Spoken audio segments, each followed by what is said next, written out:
नमस्कार प्रेक्षकांनो, ठरलं तर मग मालिकेच्या पुढील काही भागांमध्ये आपल्याला जबरदस्त असा ट्विस्ट पाहायला मिळणार आहे, ज्यामध्ये सायली आणि अर्जुन आता प्रियाचा पाठलाग करून कशा पद्धतीने अजून पुरावे गोळा करून कोर्टामध्ये सादर करणार आहेत। त्यासोबत रविराजांसमोर प्रियाचं सत्य कसं आणणार आहेत हेच आपण या भागामध्ये पाहणार आहोत। तर हा व्हिडिओ शेवटपर्यंत नक्कीच बघा। चला तर मग आजच्या आपल्या या भागाला आपण सुरुवात करूया। एक्स्पोमध्ये गेलेल्या प्रिया आणि साक्षीला प्रतापरावांनी तर आता रंगेहात पकडलेलेच असतं। त्यामुळे आता प्रतापराव खूप जास्त संतापलेले असतात। त्यांना आता प्रियाचा खूप जास्त राग येत असतो, कारण साक्षी आणि तिचे संबंध आहेत आणि ते दोघीही हसून खेळून बोलत होत्या हे त्यांनी स्वतःच्या डोळ्यांनी पाहिलेलं होतं। त्यामुळे त्यांचा तो राग स्वाभाविकच होता। ते खूप जास्त भडकलेले होते आणि त्याच भडकलेल्या सुरातच ते आता म्हणत होते की हे खूप झालंय, आता मी कोणतीही गोष्ट सहन करणार नाहीये।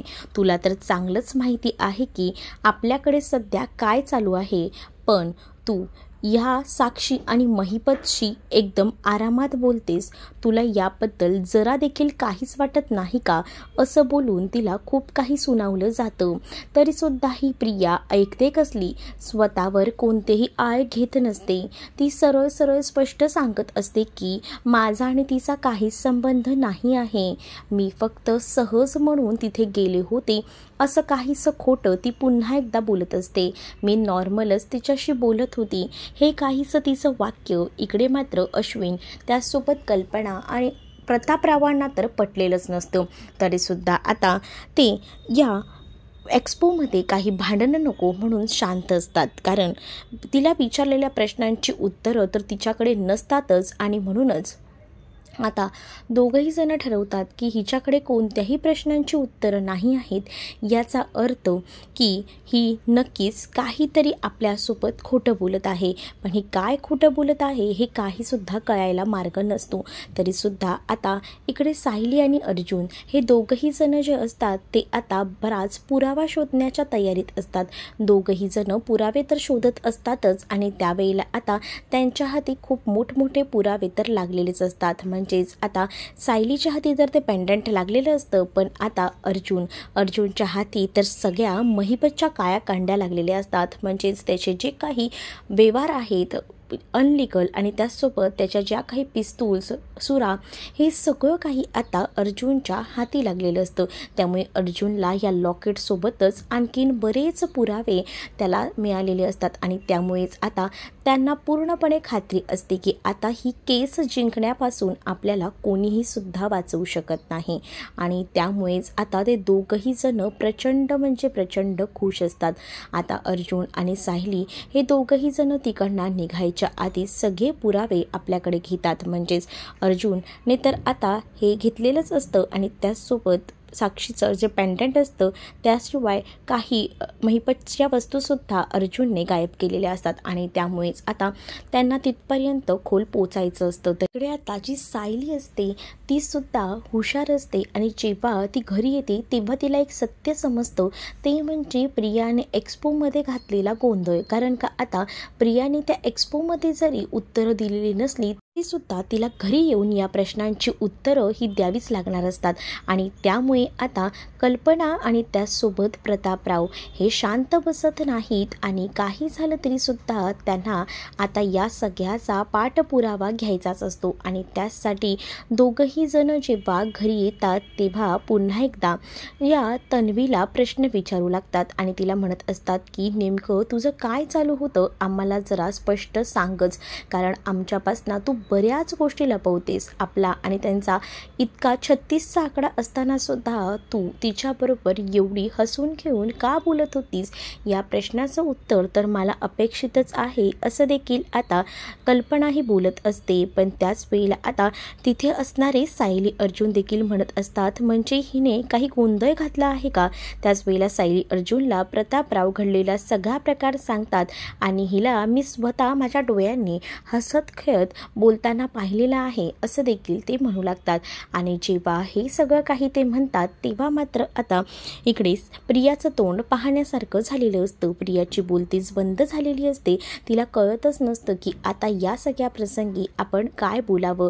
ती आता गुपचूपपणे शांतच राहते. पण त्याच वेळेला आता जे सायली आणि अर्जुन असतात त्यांना कळून चुकतं की प्रिया नेमकं साक्षीसोबत काय बोलत असेल, कारण का चैतन्याने सुद्धा त्याला आयडिया दिलेली असते. त्यामुळे ते दोघंही जण सुद्धा आता प्रियावर प्रश्नांचा भडीमार करतात आणि तिला म्हणत असतात की काय चाललं होतं जो डिस्कशन, त्याबद्दल आम्हाला तर कळायलाच हवं. तुला तर इतकंही माहिती आहे की आपला आणि त्यांचा काही संबंध नाही आहे, तरीसुद्धा तू त्यांच्यासोबत इतक्या ह्याच्याने काय बोलत होतीस या प्रश्नाचं उत्तर आम्हाला अपेक्षित आहे असं देखील आता बोललं जातं. आता प्रियावर प्रश्नांचा भडीमार होतो आणि प्रियाला कळून चुकतं की आता आपलं काही खरं नाही. म्हणजेच आपल्याला आता सगळ्या प्रश्नांची उत्तरं द्यावी लागतील तेव्हाच आपण इकडनं बाहेर पडू हे सुद्धा आता तिला माहिती झालेलंच असतं. आणि त्यामुळे आता तिला काय करावं कळत नाही. त्याशिवाय अश्विनसुद्धा आता प्रियावर भडकलेला असतो. तो जरी एक्सपोमध्ये तिला सामावून घेत होता, समजून घेत होता, तरीसुद्धा आता त्यालाही कळत असतं की कोणीही घरातले चुकीचे बोलत नाही आहेत. त्याच वेळेला आता ही प्रियाची नेहमीची नाटकं चक्कर येऊन पडायची ती तर सुरूच होतात, कारण तिला या प्रश्नांची उत्तरं काय द्यावीही कळत नसतात. त्यामुळे ती आता चक्कर येण्याचं नाटक करू लागते. आणि त्याच वेळेला आता सायली म्हणत असते की हिचं तर हे नेहमीचंच आहे, कॉमन आहे, त्यात नवीन काही नाही आहे. पण अश्विन मात्र आता या सगळ्यामुळे पागळतो. अश्विन जो आहे तो घाबरतो आणि अश्विन म्हणत असतो की काय होतंय प्रिया, तुला काय होतंय, असं बोलून तो तिला जवळ घेऊ लागतो. आणि त्याच संधीचं आता ती सोनं साधते, कारण तिला माहिती आहे की तिला काही झालं तरी तिकडनं लवकरात लवकर सटकायचं आहे. आणि त्याचसाठी तिचे जे प्रयत्न होते ते सुरू होते. पण आता अश्विन तर प्रियाला रूममध्ये घेऊन जातो, पण सायली आणि अर्जुन हे दोघंही जेव्हा रूममध्ये येतात तेव्हा याबद्दल डिस्कशन करत असतात. ते दोघंही जण म्हणतात की प्रिया आणि साक्षी या दोघीही जणी बोलत होत्या, याचा अर्थ त्यांना आपल्यावर संशय आलेला आहे. आपण दोघांनीही सावध राहायला हवं. आणि खरं म्हणजे आता आपण जे आहे ते लक्ष प्रियावर सुद्धा ठेवायला हवं, कारण या सगळ्यामध्ये प्रिया नक्कीच काही ना काही गोंधळ घालणार, कारण प्रिया जी आहे ती त्यांना मिळालेली आहे आणि त्यामुळे ती कोणता ना कोणता तरी गोंधळ ही नक्कीच घालू शकते. आणि आपल्याला तेच पाहायचं आहे की ती नेमकी कोणता गोंधळ घालणार आहे ते. म्हणूनच आपण पूर्ण तयारीनिशी कामाला लागायचं असं देखील त्यांचं ठरलेलं असतं. त्यामुळे आता या प्रत्येक गोष्टी ज्या आहेत त्या ठरलेल्या असतात. चैतन्यसुद्धा म्हणत असतो की हो, आता आपण ना प्रियावर बारकाईने लक्ष ठेवायला हवं, कारण प्रिया जी आहे ती नक्कीच काहीतरी चूक करणार आणि तो आपल्यासाठी मोठा पुरावासुद्धा ठरणार आहे, असं देखील त्यांचा डिस्कशन आता सुरू असतं. त्याच वेळेला आता अर्जुन म्हणत असतो की हो, आपल्याला एक पुरावा तर मिळाला आहे, त्याचसोबत आपण जी महिपतची हत्यारं आहेत ती सुद्धा माझ्या ताब्यात आहेत आणि त्यामागे सुद्धा बरंच काहीसं लपलेलं आहे, ते पण मी शोधून काढणार आहे. मी असाच आता शांत बसणार नाही आहे, असं देखील आता तो म्हणत असतो. आणि त्याच वेळेला आता खूप जास्त भडकलेला अर्जुन जो असतो तो आता ठरवतो की या सगळ्यामध्ये एकदाच निकाल लावायचा आणि या सगळ्यातून बाहेर पडायचा. त्या डायनिंग टेबलवर बसलेले सगळीच जण गप्पा मारत मारत नाश्ता करत असतात. त्याच वेळेला आता मुद्दामून प्रिया विषय काढते, कारण तिला अर्जुन आणि सायली काल एक्सपोमधून कुठे गायब झालेले हे ओळखायचं असतं, जाणून घ्यायचं असतं. आणि म्हणूनच ती जरा त्यांच्याकडे बारकाईने पाहत असते. प्रताप जे असतात ते आता विचारत असतात, काय रे अर्जुन, सायली, तुम्ही दोघंही जण जरा जास्तच खुश दिसताय, काही विशेष आहे का? तर त्यावेळेला सायली म्हणत असते की हो बाबा, मी आज खूप जास्त खुश आहे, कारणही तेच आहे, कारण आता लवकरच मधुभाऊंची ही केस सुटणार आहे आणि त्यांची निर्दोष सुटका देखील होणार आहे. हे आता कुठेतरी निर्दोष सुटका हा शब्द जेव्हा तिच्या कानी पडतो तेव्हा मात्र आता ती खूप जास्त घाबरलेली असते आणि तिला आता कळत नसतं की या सगळ्या प्रसंगात काय करावं. त्यामुळे ती म्हणत असते की नेमकं काय झालंय, तुमच्या हाती काही पुरावे लागलेत का, असा काहीसा प्रश्न ती आता करू लागते. आता जेव्हा हे असं काहीसं ती म्हणते तेव्हा मात्र आता तीच या सगळ्यामध्ये अडकली जाते. त्यावर तिला आता विचारलं जातं की तुला काय करायचं आहे या सगळ्यामागे, तुला काही शोधून काढायचं आहे का, असा प्रश्न उलट तिला केला जातो. आणि त्यावेळेला आता ती खूप जास्त घाबरली जाते. ती म्हणत असते की नाही मला काही बोलायचं नव्हतं, सॉरी, माझ्याकडनं चूक झाली, असं देखील ती बोलून आता हे सगळं काही टाळत असते, परंतु प्रियाला आता संशय आलेला असतो की नक्की सायली आणि अर्जुनच्या हाती कोणता तरी मोठा पुरावा लागलेला आहे आणि म्हणूनच ती लोक ही गोष्ट जी आहे ती आपल्यापासून लपवत आहेत हे तर आता कळून चुकलेलं असतं आणि म्हणूनच प्रिया जी आहे ती घाबरलेली असते. तिला जाणून घ्यायचं असतं की यांना नेमकं काय कळलंय.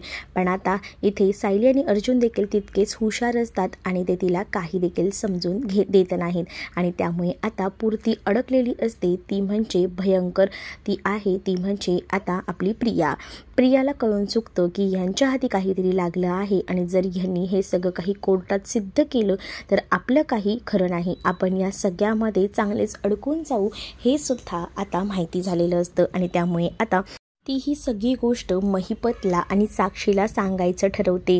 तेव्हाच तर आपण यामधून सुखरूप बाहेर येऊ हे तिला माहिती झालेलं असतं आणि त्यामुळे त्या गोष्टीचा ती आता विचार करत असते. तर इकडे मात्र जो अर्जुन असतो त्याचं लक्ष प्रियावर बारकाईने असतं, कारण त्याला माहिती असतं की ही प्रिया जी आहे तिच्या डोक्यात काहीतरी शिजत आहे आणि ती यात नक्कीच अडकेल आणि म्हणूनच सायली आणि अर्जुनने मुद्दामून हा शब्द काढलेला असतो की मधुभाऊंची निर्दोष सुटका होणार आहे आणि हा निर्दोष सुटका होणार आहे म्हणजेच प्रियाला सुद्धा कळलेलं असते ह्यांच्या हाती मोठे पुरावे लागलेले आहेत आणि त्यामुळेच तातडीने रूममध्ये जाते आणि महिपतला फोन करते.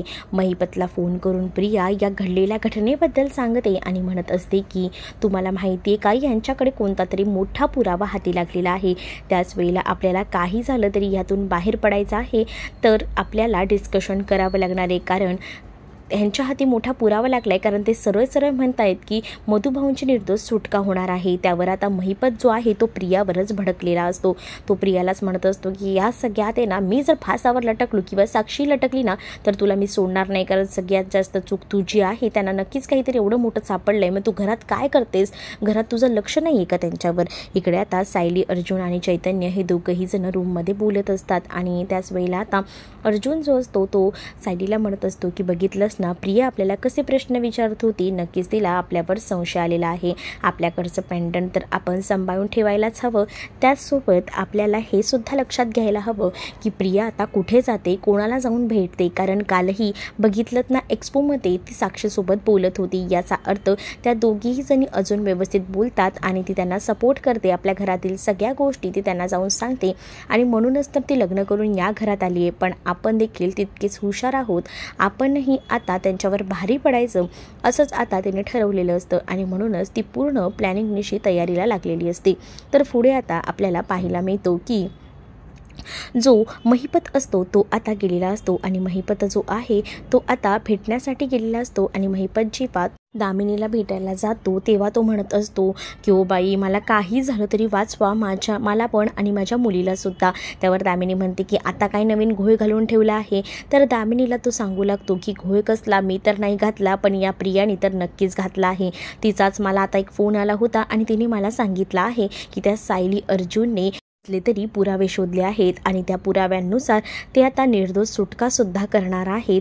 ती म्हणजे त्या मधुभाऊंची निर्दोष सुटका झाली म्हणजे आम्ही या सगळ्यामध्ये अडकलोच म्हणून समजा, असं देखील आता तो म्हणू लागतो आणि त्यामुळे आता दामिनीला सुद्धा टेन्शन येतो, कारण दामिनीला आता ह्या सगळ्याला सामोरं जावं लागणार असतं.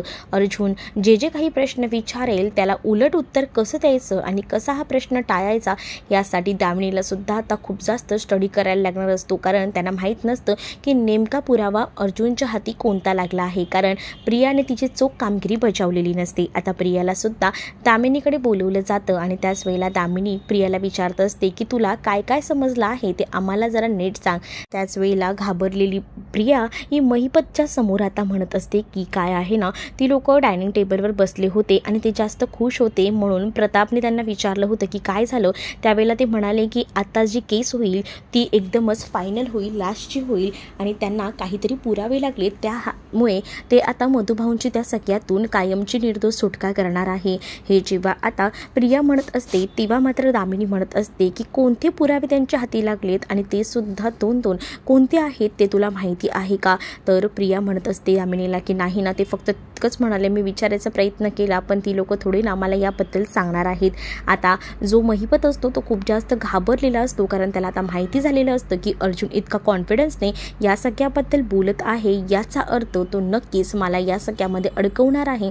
हे सुद्धा त्याला पूर्ण डिटेलमध्ये त्याला माहिती झालेलं असतं आणि त्यामुळेच आता तो त्या गोष्टीचा विचार करत असतो की आता या सगळ्यामध्ये मी जर अडकलो तर मीही जाईन आणि साक्षी जाईन आणि मी एकटा जाणार नाही, मी सोबत गेलो तर नक्कीच या प्रियाला सुद्धा अडकवीन असं तो दामिनीला स्पष्टपणे म्हणतो. तर दामिनीला तो म्हणत असतो की मॅडम काही झालं ना तरीसुद्धा आम्हाला यातून सगळ्यांना सोडवा असं रिक्वेस्ट करत तो म्हणत असतो. दामिनी म्हणत असते पण आता ती लोक काय नेमकं मांडणार आहे तिथे हे सुद्धा मला जाणून घ्यायला हवं ना, म्हणजेच नेमका पुरावा काय मिळाला हे जर कळलं असतं ना तर बरं झालेलं असतं. मित्रांनो, या सगळ्यामध्ये ना एक मोठी गोष्ट ही झालेली असते की प्रिया जेव्हा घरातनं बाहेर पडलेली असते ना तेव्हा तिच्या मागोमाग सायली आणि अर्जुनसुद्धा प्रियाच्या मागे बाहेर पडलेले असतात.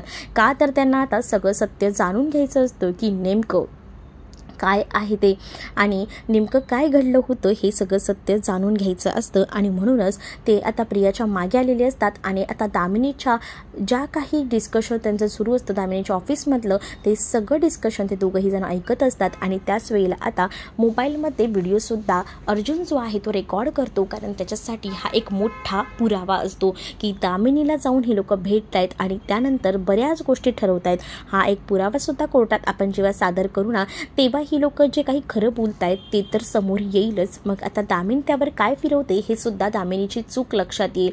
त्यामुळे आता दामिनी जेव्हा त्यांना प्रत्येक सल्ले देत असते ते सुद्धा सगळं काही तो आता मोबाईलमध्ये रेकॉर्ड करत असतो. आणि जेव्हा या सगळ्या काही गोष्टी तो मोबाईलमध्ये रेकॉर्ड करतो तेव्हा मात्र आता त्याच्याकडे एक भक्कम पुरावा मिळतो आणि तो म्हणत असतो की आता तुम्हाला यातून कोणीसुद्धा वाचवू शकत नाही, तुम्ही पाताळातून सुद्धा बाहेर येऊ शकत नाही, असं भयंकर असं मी तुम्हाला अडकवायचं ठरवलेलं आहे असं देखील आता ती म्हणत असतात. आणि त्याच वेळेला मात्र आता पूर्ण तयारीनिशी हे सगळं तर ठरलेलंच असतं. तर त्याच वेळेला आता पुढे आपल्याला पाहायला मिळतं की जी महिपत आणि प्रिया जी असते ती पुरती घाबरलेली असते, कारण त्यांना माहिती असतं की आता या सगळ्यामध्ये आपण अडकले जाणार आहोत. परंतु सायली आणि अर्जुन या दोघांच्याही हाती जो पुरावा लागलेला असतो ना त्यामुळे आता खूप जास्त आनंद जो आहे तो खरं तर त्यांना झालेला असतो. कारण एक पॅटर्नचा पुरावा, त्यानंतर हा ह्यांचा बोलण्याचा पुरावा. आता सायली आणि अर्जुन ठरवतात की काही झालं तरी सुद्धा आता या सगळ्याबद्दल रविराजांना सांगायचं.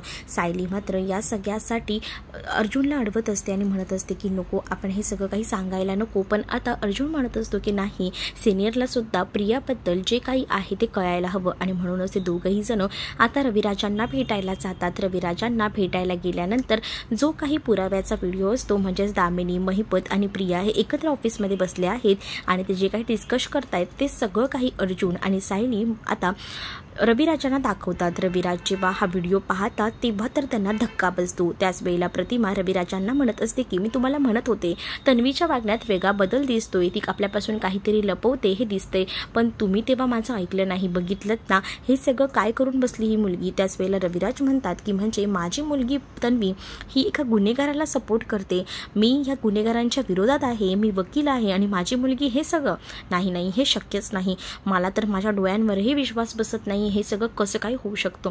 पण या प्रियाला तर मी सोडणार नाही, कारण ती इतका मोठा गुन्हा करत आहे त्या महिपतला साथ देऊन. याचा अर्थ या सगळ्यामध्ये तिचा सुद्धा मोठा हात आहे, ती सुद्धा या सगळ्यामध्ये अडकली असणार आहे आणि म्हणूनच ती हे सगळं करत असणार आहे असंच आता त्यांचं मत ठरतं. त्यानंतर आता रविराज म्हणतात की काही झालं तरी सुद्धा प्रियाला मी माफ करणार नाही, प्रियाला मी बोलवणारच आहे. प्रियाला बोलवून घ्यायचं ते ठरवतात आणि प्रियाला तातडीने ते कॉल करतात. त्याच वेळेला आता अर्जुन सायली म्हणत असतात की सिनियर प्लीज एवढं रागवू नका, त्याचा तुम्हाला त्रास होईल. पण आता जे काही रविराजांच्या समोर आलेलं असतं त्यामुळे ते भयंकर चिडलेले असतात आणि ते ठरवतात की आता शांत न राहता या प्रियाला चांगला जाब विचारायचा आणि तिची चांगलीच वाट लावायची. आणि रविराज भडकलेले असताना प्रियाला घरी बोलवतात. प्रिया आता म्हणत असते की काय झालं आहे बाबा, तुम्ही मला का बोलवलं. त्याच वेळेला रविराज डायरेक्ट प्रियाला विचारतात की महिपतसोबत तुझं नेमकं नातं काय आहे. त्यावर ती घाबरत म्हणत असते की काही नाही, तुम्ही असं का म्हणताय. ती म्हणत असते की माझं काहीच नाही, एक्सपोबद्दल बोलताय का, मी तर त्याच्यासोबत बोलतही नाही हो, ती साक्षी त्या दिवशी भेटली ना म्हणून मी फक्त बोलली तिच्यासोबत. त्यावर रविराज म्हणतात की मग आज कुठे गेली होतीस तू. तर ती म्हणते मी मैत्रिणीसोबत गेली होते. रविराज म्हणतात की किती खोटं बोलायला लागलीस तू, वारंवार सारखं खोटं बोलतेस. नागराज मागेच बसलेला असतो, नागराज हे सगळं ऐकत असतो. नागराज म्हणतो आता ही कामातून गेली, हिला काही बोलायचं कळतच नाहीये. तर आता रविराज मात्र खूप जास्त तिच्यावर भडकतात आणि म्हणतात की आज तू दामिनीच्या ऑफिसमध्ये महिपतसोबत का गेली होतीस, या प्रश्नाचं उत्तर मला दे. त्यावर आता प्रियाची बोबडी वळते. प्रियाला कळतच नाही की काय बोलू आणि काय नाही. आहे। तर आता रविराजांना तर पुराव्यासकट सायली आणि अर्जुनने प्रियाचे कारनामे दाखवलेले असतात। त्यामुळे आता रविराज प्रचंड भडकतात आणि जोरात आता त्या प्रियाच्या कानाखाली लगावून देतात आणि म्हणत असतात की वारंवार तुला सांगितलेलं आहे की या सगळ्या नादी लागू नकोस, तरी सुद्धा तू हे सगळं करतेस, वारंवार खोटं बोलतेस, पण आता नाही। जर कोर्टात तुला अर्जुनने कोणतेही प्रश्न विचारले ना तर त्याला मी तुला सपोर्ट करणार नाही। तुला अडकायचं आहे ना तर या सगळ्यामध्ये अडक, आणि तुला काय जी शिक्षा झाली ना तरी सुद्धा तुला शिक्षा भोगावी लागणार आहे, कारण तू हे सगळे गुन्हे करत आहेस, असं देखील रविराज म्हणतात। त्यामुळे आता प्रिया जी आहे ती खूप जास्त रडू लागते। तर नागराजला सुद्धा आता खूप जास्त टेन्शन आलेलं असतं। आता प्रिया या सगळ्यात तर अडकलेलीच असते, पण आता प्रिया या सगळ्यात अडकल्यामुळे तिला आता नक्की कशाला सामोरं जावं लागतं हे येणाऱ्या भागांमध्येच आपल्याला पाहायला मिळणार आहे। तुम्ही जर आपल्या चॅनलवर नवीन असाल ना तर चॅनलला नक्की सबस्क्राईब करा। चला तर मग भेटूया पुढच्या भागात, तोपर्यंत टाटा बाय बाय।